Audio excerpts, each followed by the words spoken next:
Welcome back to Investing Talk Podcast. Today, we're zeroing in on Richtech Robotics, ticker RR. You sent us their recent May 2025 due diligence report and some earlier news articles as well. Our goal today is to really get a handle on what's happening with this company, especially, with its big focus on AI-powered service robots. That combination of AI and robotics is definitely a hot area, and Richtech seems right in the middle of it. Absolutely.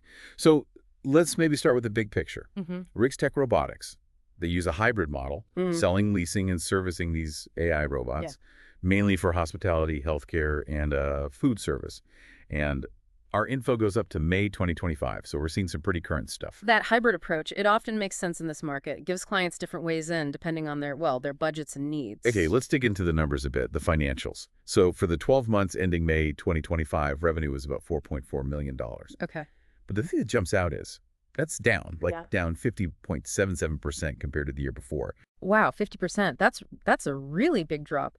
And if you look at the 3-year trend, it's an average decline of, 50.8% annually? Yeah. Especially when the wider machinery industry grew around 15% in that time. It suggests Richtech is facing some serious headwinds getting revenue in the door. Definitely raises a flag. Why would that be, though? Given they're in growth sectors like hospitality automation, it's adoption issues, maybe? Yeah. Pricing?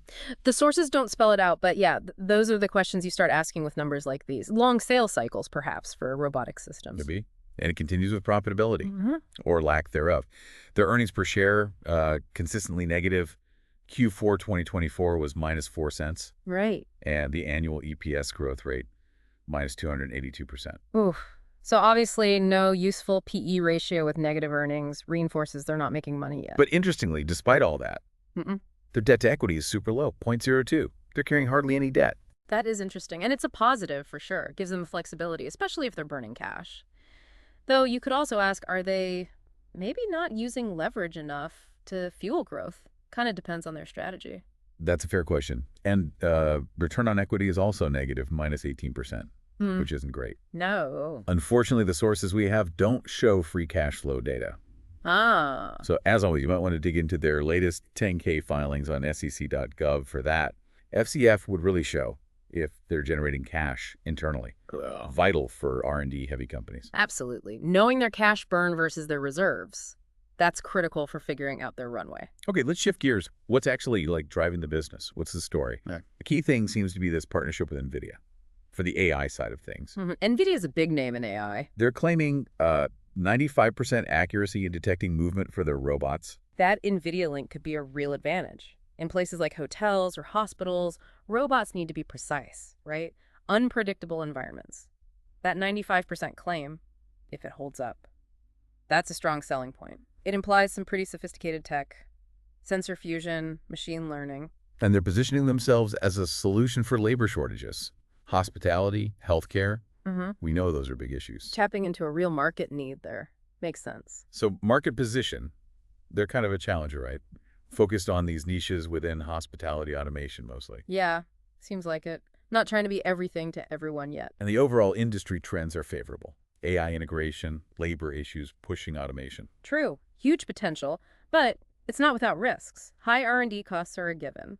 And competition, you've got potentially much bigger tech players who could muscle into this space. Right. Okay, but there has been some positive news recently for Richtech. Remember CES 2025? They showed off those robots, Scorpion and Atom. Yes, CES. Stock jumped almost 19% on that news, 18.8%.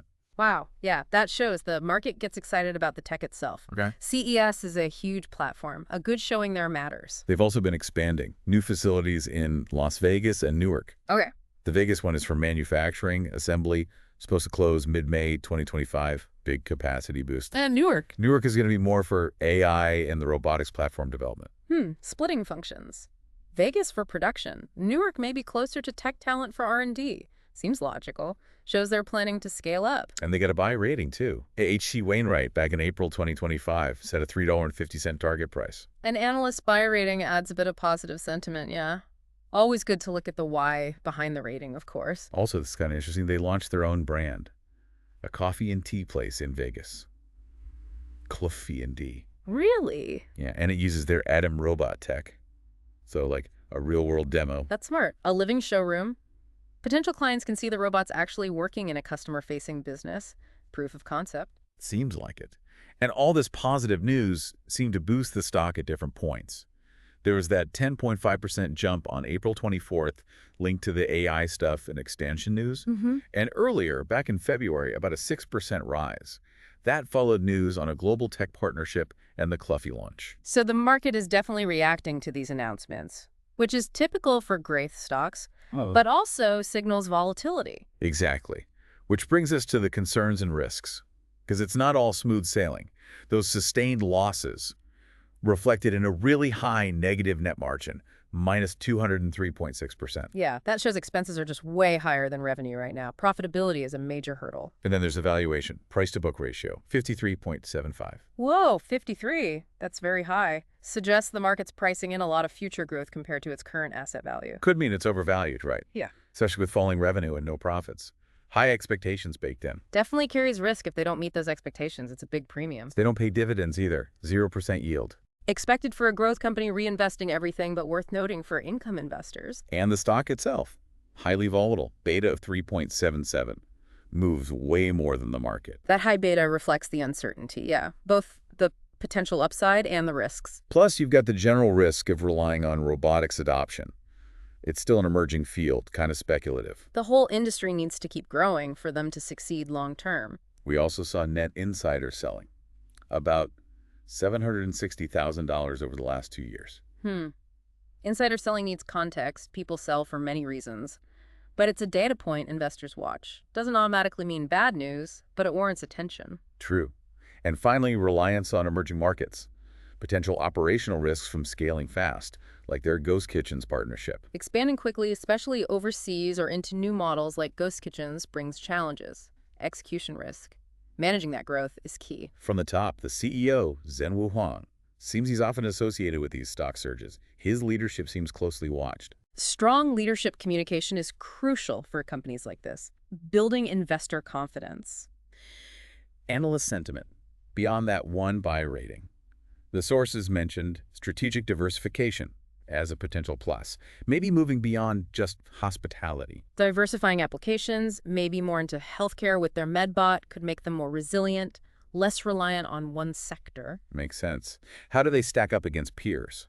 Well, their revenue growth lags the broader machinery industry significantly, and the negative profits contrast with sector norms too. So financially, they're underperforming the wider industry. Right, but their focus is narrower, right? This AI niche in hospitality. Direct competitor details are a bit limited in what we saw. So it's hard to do a direct apples to apples. Their niche focus could be their strength if they execute well there, but the industry underperformance is a concern. Looking ahead, what could move the needle? Potential expansion into Walmart-located restaurants? Mentioned maybe 20 sites. Okay, that's concrete. Access to a big customer base via Walmart.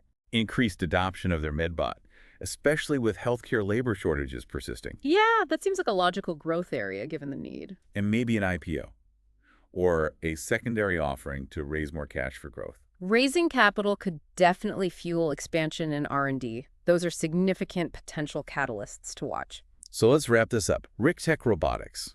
On one side, you've got, innovative AI robots targeting growing markets, some interesting partnerships, expansions. The tech story is exciting. The potential seems there. But on the other hand, the numbers.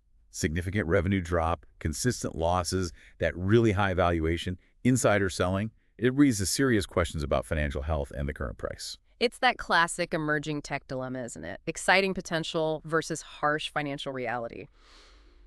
The contrast is stark here. You really need to understand their path to profitability and their cash situation. Exactly that tension. It highlights the risks, but also the potential rewards if they can pull it off. We'd encourage you to weigh these points. Maybe, like we said, check those SEC filings for the cash flow details and a deeper look at risks. Really think about how that tech advantage they claim can actually turn into sustainable profits down the line, especially with competition and the challenges of scaling up. Understanding that bridge from cool tech to a profitable business is absolutely crucial. Well, if you found this look into Richtech Robotics useful, please do subscribe, like the video, and maybe leave us a comment. Let us know if you have more questions or other companies you'd like us to explore.